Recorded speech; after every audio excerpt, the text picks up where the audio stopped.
Hello everyone. मैं 2-3 दिन से वीडियो नहीं अपलोड कर पाई, तो इसलिए आज मैं 2 डिजीज़ अपलोड करूंगी, जिसके साथ हमारा यूनिट सेकंड कंप्लीट हो जाएगा। ठीक है, तो हमारा जो नेक्स्ट बचता था हाउस फ्लाई बॉर्न डिजीज़। अच्छा, हाउस फ्लाई बॉर्न डिजीज़ की पहले थोड़ी सारी इंट्रोडक्शन लिखनी है, देन उसकी जो डिजीज़ इसके थ्रू होती हैं वो हमने करनी है।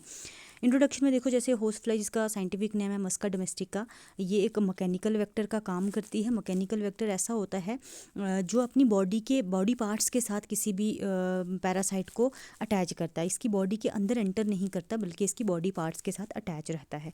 तो ऐसे वेक्टर को हम मैकेनिकल वेक्टर बोलते हैं।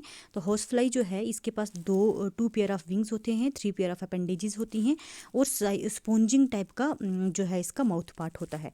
ठीक, और उसके बाद ये क्या करती है, स्पॉन्जिंग टाइप का जो माउथ पार्ट है वो किसके लिए, सकिंग फूड वगैरह को सक करने के लिए होता है। अगर फ्लाइज के पास क्या है, सॉलिड फूड है, तो ये क्या उसको पहले लिक्विफाई करेंगे, फिर उसको सक कर देंगे। ठीक है, तो इसमें एबिलिटी होती है लिक्विफाइंग करने की, सॉलिड फूड को लिक्विफाई करने के, सक करने की।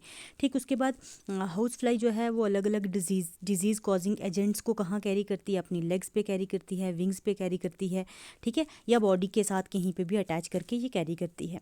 अब डिजीज़ कॉजिंग एजेंट्स जो हैं वो हाउस फ्लाई ला के उनको कहाँ पे छोड़ती, अनकवर्ड फूड, जो हमने नंगा खाना रखा होगा, वाटर ऐसे रखा होगा, उसके साथ उस पे आके छोड़ देगी, उसको कंटामिनेट मतलब गंदा कर देगी, और वही फूड या वाटर अगर हम कंज्यूम कर लेंगे तो हमारी बॉडी में पैथोजन आराम से एंटर कर सकता है। ठीक है, अब उसके बाद हमारे पास कई सारी ऐसी फ्लाइज हैं, जैसे हाउस फ्लाई है, उसके अलावा बोट फ्लाई है, हमारे पास ब्लो फ्लाई है, जो क्या करती हैं, अलग अलग डिजीज़ को ट्रांसमिट करती हैं। अब जो डिजीज़ जो आपके सिलेबस में मेंशन की है वो है मियासिस।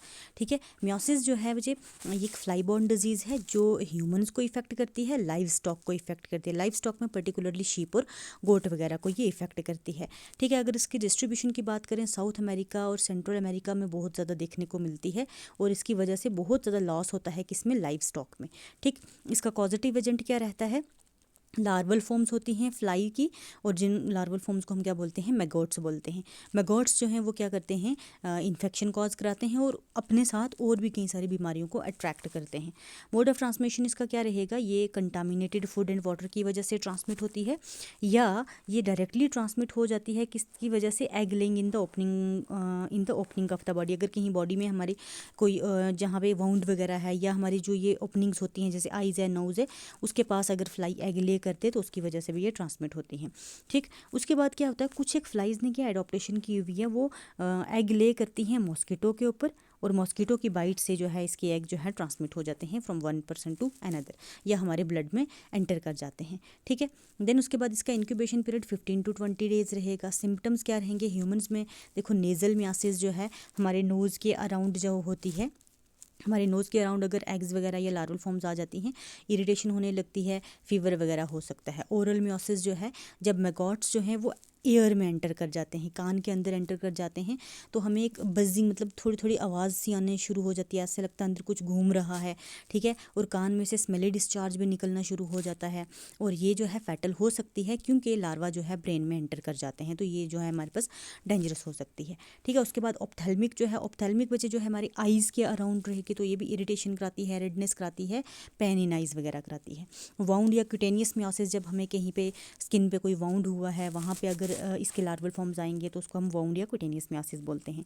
ठीक है, और ये इन्फेक्शन कॉज करा सकते हैं हमारे स्टोमक में और इंटेस्टाइन में भी। अब शीप के केस में क्या है, फ्लाइज जो हैं, देखो शीप में फ्लाइज कहाँ पे ये ज़्यादा अट्रैक्ट होती हैं, जो मॉइस्ट एरिया होता है, मॉइस्ट रीजन होता है टेल और बुटॉक के पास। बुटॉक जो है इसकी हाइंड लिम्स का जो पार्ट होता है उसको बोलते हैं, वहाँ पे ये ज़्यादा अट्रैक्ट होती हैं, क्योंकि जब ये यूरिनेशन करती हैं, यूरिनेशन के बाद इनकी टेल भी जो है मॉइस्ट हो जाती है, गिल्ली हो जाती है, साथ साथ वो जो बुटॉक्स हैं वो गिल्ले हो जाते हैं, और मॉइस्ट एरिया पे वहीं पे जाके ये अट्रैक्ट होते हैं और उसको डिजीज़ कॉज कर देते हैं। अब इसको डायग्नोज कैसे करना है, फिजिकल एग्जामिनेशन से या सीरोलॉजिकल टेस्ट किया जाता है।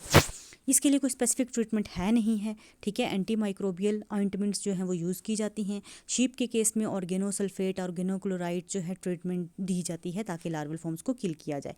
उसके बाद leaning and drying of wounds, जो अगर कहीं पे ज़ख़म हुआ हुआ उसको पूरा साफ़ करना है, उसको पूरा ड्राई करके रखना है, उसको मॉइस्ट नहीं रखना। ठीक है, उसके बाद by applying pressure near near the wound and removal of larval forms. Wound को दबाना है, उसके बीच में से लार्वल फॉर्म्स को बाहर निकाल देना है। प्रिवेंटिव मेजर्स क्या हैं इसके? हमने फ्लाइज को किल करना है पेस्टिसाइड्स यूज़ करके। स्टेराइल एंड इंसेक्ट टेक्निक है, स्टेराइल एंड टेक्निक नहीं बचे यहाँ, इंसेक्ट टेक्निक कर देना। तो स्टेराइल इंसेक्ट टेक्निक में क्या होता है, पर्टिकुलरली मेल को रेडिएशंस के साथ ट्रीट किया जाता है, जिसकी वजह से वो स्टेराइल हो जाते हैं, और फिर उन मेल्स को वाइल्ड पॉपुलेशन में छोड़ दिया जाता है। जब वो जाके फीमेल के साथ पॉपुलेशन शो करेंगे, जो एग ले करेंगे, वो हमारे पास क्या होंगे, स्टेराइल होंगे, अनफर्टिलाइज्ड होंगे, जिसकी वजह से जनरेशन आगे कैरी ऑन नहीं हो पाएगी।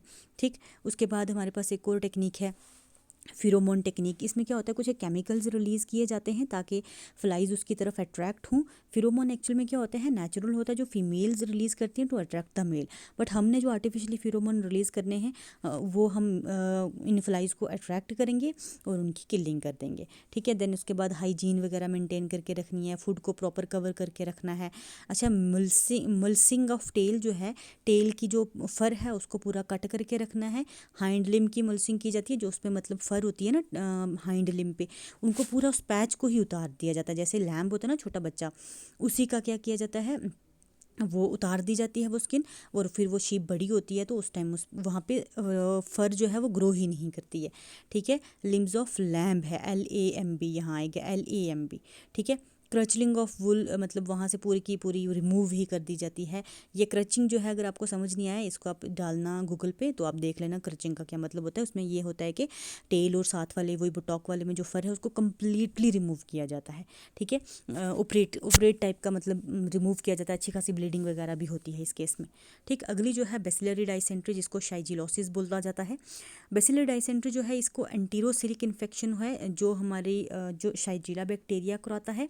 ठीक है, यंग बच्चों में, जो छोटे बच्चे होते हैं उनमें ज़्यादा देखने को मिलती है, डेवलपिंग कंट्रीज़ में ज़्यादा देखने को मिलती है। ठीक है, लेकिन डेवलप्ड कंट्रीज़ में भी इसके कुछ एक केसेस ऑब्जर्व किए गए। इसका पॉजिटिव एजेंट जो है शाइजिला बैक्टीरिया है। शाइजिला की अलग अलग स्पीशीज़ हैं, जैसे शाइजिला बॉयडी है, शाइजिला सोनेली है, फ्लेक्सिनेली है। ठीक है, डाइसेंट्री है, ये अलग अलग स्पीशीज़ हैं जो हमारे इंटेस्टाइन में रहती हैं, लार्ज इंटेस्टाइन में इन्फेक्शन कॉज करती है, इसीलिए इसको एंटीरोसिलिक बोला जाता है। अब अगर ट्रांसमिशन की बात की जाए तो ये ओरल फिकर रूट से ट्रांसमिट होगी या कंटामिनेटेड फूड एंड वाटर के थ्रू जो है ट्रांसमिट होगी। ओरल फिकर रूट क्या, जैसे फिकल मैटर के थ्रू बाहर गया और वो जो एग्स हो गए या लार्वल फॉर्म्स जो हैं वो फूड या वाटर के साथ आके कंटामिनेट हुआ, वो कंटामिनेटेड फूड या वाटर हमने खा लिया या ड्रिंक कर लिया तो हमारी बॉडी में ये एंटर हो जाएगा। ठीक, उसके बाद इसके इंक्यूबेशन पीरियड की हम बात करें तो ये हमारे पास 1 to 3 डेज़ रहता है, मैक्सिमम एक्सीड करता है 7 डेज़ तक। सिम्टम्स क्या रहते हैं, बैक्टीरिया जो है वो हमारी लार्ज इंटेस्टाइन की म्यूकस लाइनिंग पे फीड करता है और बहुत ज़्यादा एब्डोमिनल पेन होता है, क्रैम्प्स पड़ते हैं। ठीक है, नोजिया एंड वॉमिटिंग होना शुरू हो जाता है, डायरिया रहता है, ब्लडी स्टूल रहता है, थोड़ा बहुत फीवर भी रहता है, वीकनेस होना शुरू हो जाती है।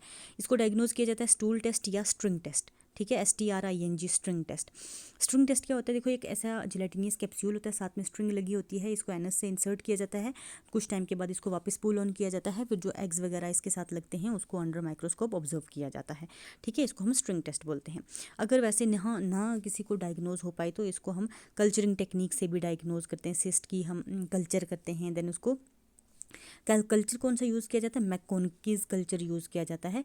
मैकोनकी कल्चर पर्टिकुलरली हम क्यों यूज़ करते हैं, क्योंकि देखो इंटेस्टाइन में एक हमारा बेनिफिशियल बैक्टीरिया रहता है जिसका नाम ई कोलाई रहता है। तो ये जो मैकोनकीज कल्चर जो है ये ई कोलाई की ग्रोथ को इनहिबिट करता है, अदर बैक्टीरियाज की ग्रोथ को प्रमोट करता है। ठीक, तो उस कल्चर से हमने इसको डायग्नोज करना है। देन उसके बाद हमने अगर ट्रीटमेंट की बात करें तो एंटी बैक्टीरियल मेडिसिन हैं, जैसे कि सिप्रोफ्लॉक्सिन है, ये यूज़ की जाती है। शाइजिला वैक्सीन भी जो है यूज़ की जाती है। रिहाइड्रेशन थेरेपी दी जाती है क्योंकि डायरिया से वाटर लॉस हो जाता है।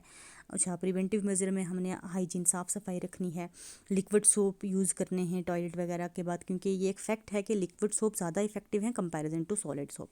ठीक, उसके बाद फुली कुक्ड वेजिटेबल्स खानी हैं, ओपन डिफेसिएशन जो है उसको अवॉइड करना है, washing of fruits before eating, खाने से पहले फ्रूट्स को अच्छे से वॉश करना है।